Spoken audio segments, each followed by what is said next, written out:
Lockdown में करें धनिया की खेती और कमाएं लाखों। नमस्कार किसान भाइयों, किसान टीवी पर आप लोगों का स्वागत है। किसान भाइयों, जैसे कि आप सभी जानते हैं, अभी लॉकडाउन का समय चल रहा है और अभी मई महीना का आखिरी सप्ताह और जून महीना का पहला सप्ताह चालू होने वाला है, जो कि धनिया की खेती के लिए सबसे उपयुक्त समय माना जाता है। यदि आप अभी के समय में धनिया की खेती करते हैं, हरी धनिया का प्रोडक्शन लगाते हैं, तो एक अच्छा मुनाफा कमा सकते हैं। तो वीडियो को अभी लाइक कर दीजिए और चैनल पर नए हैं तो सब्सक्राइब कर लीजिए, क्योंकि आज के वीडियो में हम धनिया की खेती के बारे में संपूर्ण जानकारी बताने वाले हैं। किसान भाइयों, वीडियो शुरू करने से पहले आप लोगों से एक छोटा सा रिक्वेस्ट है, वीडियो को अभी लाइक कर दीजिए, क्योंकि आपकी एक लाइक की वजह से हमें नए नए वीडियो बनाने के लिए मोटिवेशन मिलता है।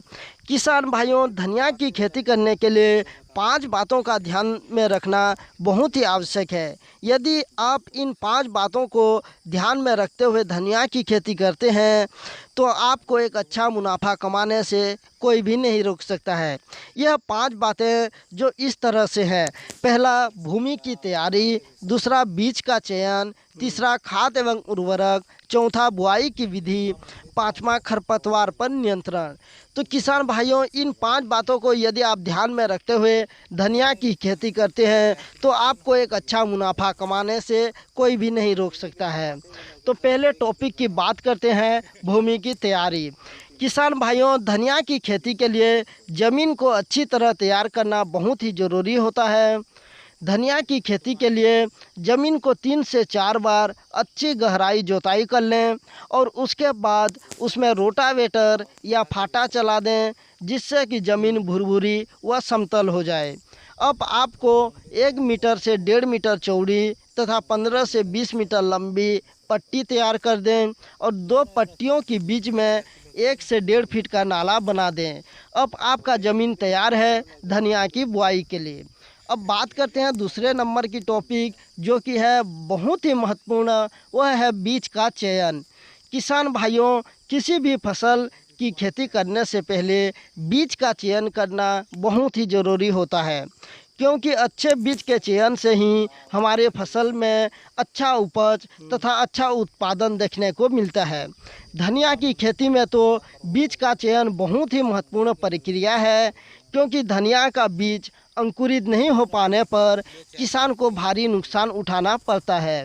किसान भाइयों, आप लोगों से रिक्वेस्ट है, यदि आप धनिया की खेती करना चाहते हैं तो हाइब्रिड बीज का ही चयन करें, क्योंकि हाइब्रिड बीज जो होता है, यह बीज प्रमाणित बीज होता है और सभी बीज अंकुरित होते हैं और हाइब्रिड बीज के उपयोग से उत्पादन में भी फ़ायदा मिलता है।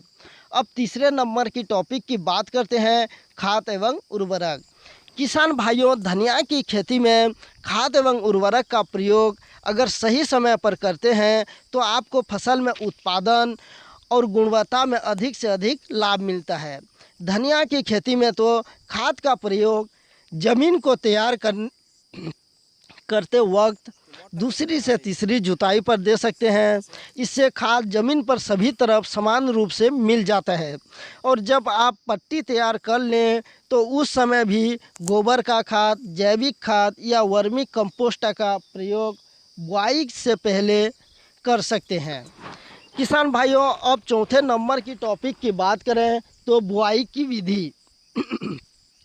किसान भाइयों, धनिया की खेती में आप बुआई की विधि की बात करें तो आप 2 तरह से धनिया की बुआई कर सकते हैं।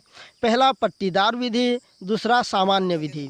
धनिया की बुआई करने से पहले बीज को 2 से 3 घंटे तक अच्छी तरह धूप दिखाएं और बीज को बुआई के लिए तैयार रख लें।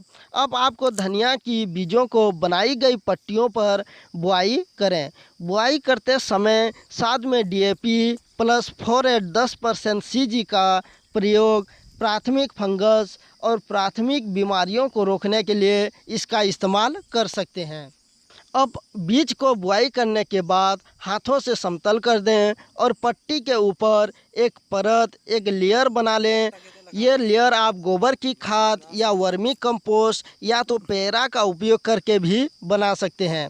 एक परत बना देने से आपको धूप व अधिक बरसात से बीज को नुकसान होने से रोकता है और साथ में ज़मीन पर नमी बनी रहती है, जिससे कि बीज भी जल्दी अंकुरित होगी। अब आपको बीज की बुआई करने के बाद एक परत देने के बाद अब आपको अपने धनिया की फसल पर सिंचाई करनी चाहिए। पहली बार आप जब सिंचाई करें तो इसको अच्छी तरह से सिंचाई करनी चाहिए और दूसरी और तीसरी बार आप ज़मीन के नमी के अनुसार सिंचाई कर सकते हैं। अब आखिरी नंबर की टॉपिक की बात करें तो खरपतवार का नियंत्रण। किसी भी फसल में खरपतवार का नियंत्रण नहीं होने पाने पर पूरा फसल ही बर्बाद हो जाता है। धनिया की खेती में तो खरपतवार का नियंत्रण करना बहुत ही ज़रूरी होता है, क्योंकि खरपतवार का नियंत्रण नहीं होने पर पूरा फसल नष्ट हो जाता है। आपको 1 किलो का भी उत्पादन नहीं मिल पाएगा। किसान भाइयों, धनिया में खरपतवार का नियंत्रण बुआई के समय भी और बुआई के 15 से 20 दिन के अवस्था में भी आप खरपतवार का नियंत्रण कर सकते हैं। अब तो फसल को 30 से 35 दिन की अवस्था होने पर भी रासायनिक दवाइयों की मदद से खरपतवार पर नियंत्रण किया जा सकता है।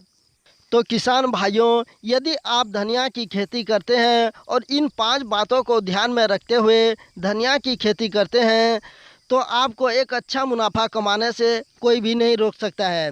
किसान भाइयों, आज की वीडियो आप लोगों को ज़रूर पसंद आई होगी, इसलिए वीडियो को अभी लाइक कर दीजिए और चैनल पर नए हैं तो सब्सक्राइब करके बेल आइकन को भी दबा दीजिए। फिर मिलेंगे नई जानकारी के साथ अगले वीडियो में। तब तक के लिए जय हिंद, जय जवान, जय किसान।